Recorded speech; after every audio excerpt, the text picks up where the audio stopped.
was a hot summer's day, about 4 o'clock in the afternoon, and I had just gone out for a lovely afternoon lunch. And I was riding home, went to drive through an intersection, and a gentleman did a illegal turn right in front of me. Next thing I know, I wake up with firemen and people leaning over the top of me, cutting my clothes off me, and I realized that day was going to change my life. I had almost all my ribs broken on my right-hand side. I had a traumatic brain injury with a brain bleed, and I had also had a very, very bad back pain, and it turned out that I had 2 broken vertebrae. When I realized that I was definitely going to need the assistance of a lawyer was after I had gone home from the hospital and was recovering. I didn't realize just how difficult or how adversarial the insurance companies and the medical billing companies can be.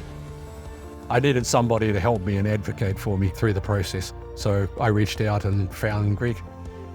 I found Greg to be open, honest, and the main thing I liked is that he was very clear up front about the situation. He didn't give me any false hopes. He just explained the situation to me and explained it to me in simple terms that I could understand.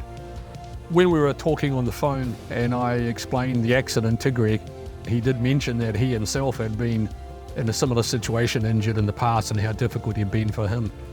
I just felt that personal connection, and I felt I was able to talk with Greg and shoot the breeze with him, so to speak. So it was more like 2 friends talking over a beer and understanding what each of us needed. Whenever I was working with him, I never felt like it was about the money. I felt like it was more about getting the healing process going and getting me back on my feet and back to where I was. Who knows what the outcome would have been if I hadn't retained Greg. I wouldn't have known what to have done. I wouldn't have known what to have said. And I most likely would have been taken advantage of by the insurance companies. I would absolutely recommend Colburn Law.